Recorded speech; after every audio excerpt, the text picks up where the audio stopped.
Armed with $227.27 worth of supplies, I'm heading down to the Rio Grande to take a tiny harvest from the river's desert forest. My goal is to use that harvest to build a new island of fertility here. It's almost 6 miles from the river. With a cheap budget and elbow grease, I'm starting my desert forest by fermenting dirt. Look how dry my soil is up at the Dustups ranch. Anything that keeps water around would be a major improvement. This stuff is called desert pavement for a reason. Fungi are the real star of the show, with their extensive networks of mycelium. Mycelium acts as the soil's internet, connecting plants in a mutual exchange of nutrients and water. This underground network allows plants to support each other, enhancing the resilience of the entire desert ecosystem. Tiago from Syntropic Agriculture is my main advisor. Back in September, I harvested 3,500 prickly pear pads and transplanted them into an acre of dirt bathtubs. There are pros and there are cons to having a YouTube channel. Like when you're trying to rake and get a cool shot on a tripod, but you're trying to rake around the tripod and you're constantly bumping the camera. And I obviously really do want the shots and I want the coverage, but it just makes the work all that much more time consuming and difficult. Now that I have an acre or so of terraces, I'll be spending April and May filling those terraces with an acre of prickly pear. As you learn about the role of fungus helping plants trade nutrients, keep in mind that prickly pear roots are one of the Earth's most efficient plants at absorbing water. The plant's survival strategy is to aggressively absorb moisture wherever and whenever it appears. Think of each cactus pad as a biological water tank. 80 to 90% of the weight of a prickly pear pad is water. And I can tell you from picking up 3,500 of them, one at a time and counting, that they get very heavy. When Tiago explained the idea of cactus pads sharing their water with nearby plants, that idea sounded very woo-woo to me, like maybe we would branch off into a discussion of healing crystals and tarot cards. But as his team taught me more about creating this soil inoculant that you see me building, and as I've learned more about how fungal networks function and build soil, the prickly pear acting as a biological cistern starts to make much more sense now that I'm understanding the science. I don't think it requires a lot of convincing that prickly pears are mostly water. So we should all agree that prickly pears store a lot of water in harsh environments. Okay, great, but what are you gonna do with it? The water's all trapped inside the prickly pear. How am I gonna get it out? Plants share nutrients, and that includes water. Through mycorrhizal relationships, fungi grow below the soil surface and extend their mycelium into the plant roots. A simple example is that mycorrhizal networks might connect prickly pear roots with the roots of a nearby grass like Cytotes grama. These connections create a mutual network where one plant can share water and nutrients with other plants. The fungi act as a wire or a bridge connecting those root systems, and that makes the exchange of nutrients and water possible. My oldest son, who's 12, saw a rough cut version of this episode, which is the preliminary version, and he had an idea for an animation, which I'm going to show you now to demonstrate how a nutrient can go from a prickly pear to a grass. If you would like to support Samuel and encourage him in his efforts to learn how to program animations, please leave a comment. That'd mean a lot to me. This network is sometimes called the Wood Wide Web, and I feel like I'm trying to talk like I'm 2 years old. I feel silly even acknowledging that pun, but it's catchy. The Wood Wide Web allows fungi to transport water and nutrients such as phosphorus, nitrogen, and potassium directly to and between plants. The fungi can suck up those nutrients and put them in the plants, or it can help the plants trade those nutrients while it takes a little bit of it for itself. In exchange, the fungi is receiving carbohydrates that are synthesized by the plants through photosynthesis. Water is at the center of everything that I do out here, and that's why I'd like to thank today's sponsor, Opie's. I just got the Mega 3 solar power generator. You're probably wondering, what does a solar generator have anything to do with water? Well, the answer is moving water where I need it. I've been running the dozer all day today, and I am filthy. I'm covered head to toe in dust despite my best efforts to keep it off my skin, my face, my ears, and everything. I really want to shower. That shower doesn't work without the water pump, and the water pump sure ain't gonna work without electricity. The Mega 3 has 3,072 watt hours of power. For me being out here, that amply covers all of my needs. And there's outlets for up to 16 different devices. That means I can charge all the cameras, the batteries, the laptops, and live out here and exist. Obies also runs a program called Obies Helps. And that was founded by Martin, the CEO, when in 2021 he was enduring one of these famous West Texas heat waves, when he commissioned a survey on how customers use the products. And he found out about this family that was using the Opie solar generator to bridge the gap between frequent power outages, because their child had medical equipment that was necessary to keep him alive, and the only thing that was keeping that equipment running was the Opie's power generator. If you're in some kind of extreme financial situation where Obies can make a significant difference in your life, make sure to go to the link in the description for Obies Helps. Assuming you're not in a serious situation, but you would benefit from the generator, go to the link on the screen, and you're going to use the promotion code Dustups to get a 5% discount. And when you make a purchase of the Opie solar generator, 5% of your purchase goes back into Opie's Helps to help families in need.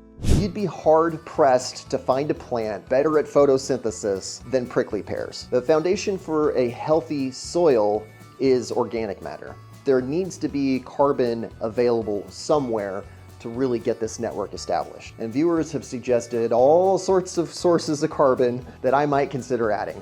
Wood chips, coffee grounds, orange peels. Some of those suggestions are much more realistic than others. But my problem isn't sourcing the organic matter. There's cheap hay available. I have all sorts of ideas. The biggest objection I've had so far is just the distance. For me to get from the paved road to the Dustups ranch is a 2-hour drive. If I want to go get material, even if it was ideally located in the nearest town, Sierra Blanca, which it's not, but say it was, I'd have to drive 4 hours every single trip. For me to bring any kind of significant yardage out would take a very long time and cost a ton of money in fuel, because my gas mileage tanks when I'm on the dirt roads. I only get 7 or 8 miles a gallon. So after a lot of time and reflection, I've come to realize that the most efficient source of carbon that I can bring out here is biochar. And if you've ever heard of biochar, it's just charcoal. It's a fancy name for charcoal. The only difference between charcoal and biochar is that I'm going to inoculate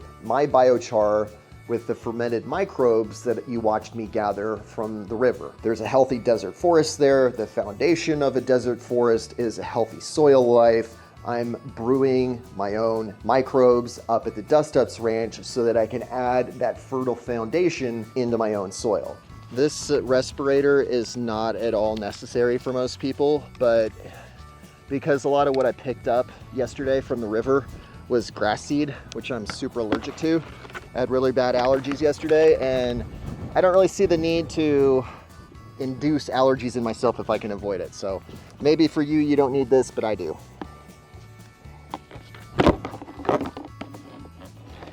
And I kind of wonder if the hat's got to go. But we'll see.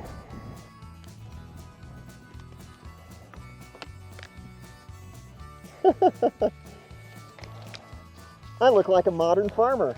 And because biochar is nearly pure carbon, I'm not wasting space on my trailer. I'm not paying for extra gas. Every pound that goes on the cargo deck of my trailer is carbon that's going to be required to fuel the microbes before I can get the desert forest going. But bringing out the biochar in itself isn't enough, because if I just brought out biochar, it's chemically charged. It would actually suck nutrients from plants instead of providing it to them. So I need to put nutrients and I need to put healthy microbes into the biochar before I set it out in the field. And the way I've done that is by gathering all that leaf litter in the 55-gallon drums, and then I'm mixing in 80 pounds of rice bran and 2 gallons of molasses, sealing it to lock out the air, and letting it ferment for 30 days. That mix combined with the biochar, that pure source of carbon that has so much porous structure to shelter both water and microbes, is going to be the foundation of the desert forest. I'm very optimistic about this part of the desert forest plan because I have zero doubt that it's going to help. Biochar will help absorb way more water. It's established. And then I understand from all of this research and learning that I've been doing just how critical soil microbes are to get a desert forest going. And I don't need to be a biologist to realize that pouring molasses over microbes is a great way to feed them. You're going to grow your own culture and multiply and expand them so that as they get added into the soil, they're much more readily available to multiply. The only way to proceed with an expensive project like mine, where I'm learning on the fly, is cautiously. And I hardly knew anything about soil life and mycorrhizal fungi even just a couple of months ago. The best part of me putting this project on YouTube has been the connections that have come out of that. The connections in particular with Tiago and his team. I never would have thought of using prickly pears as a biological cistern or understood the importance of bringing mycorrhizal fungi into the soil so that they can trade water between the cactus plants and the nearby plants, that I can store water, I can grow my own water tanks, which I just think is the coolest idea. Overwhelming user comments focus more on obvious source of water like water wells or surface ponds, and there's no doubt those ideas can work, but they're fundamentally fragile. Aquifers are easily damaged, they're often very finite in their supply, it's a non-renewable resource, and then surface water makes no sense in my environment. I lose 7 to 8 feet of surface water per year. If there's water I have available, I want to get it confined and out of the sun and out of the wind as fast as I possibly can.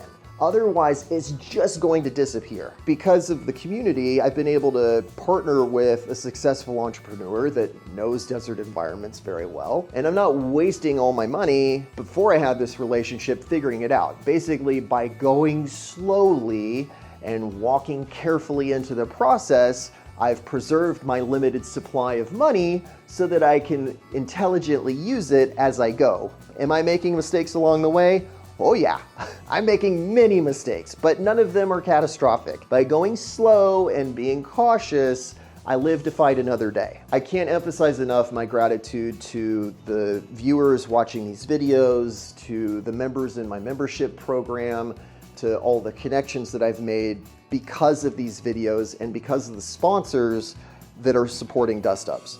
To those of you watching this episode, you have my gratitude. It's such a pleasure to serve and make this place just a little bit better than I found it. You don't need to drive 9 hours into the middle of nowhere to make a difference. Maybe it's a garden in your home, maybe it's keeping your elderly neighbor company, but I do hope that many of you watching this video think about the world we live in and do your part, no matter how small, for Texas and Texans. In the meantime, this 55-gallon drum is going to sit inside of the doghouse, away from the sun, where the leaf litter and the molasses that I've locked inside can ferment for 30 days.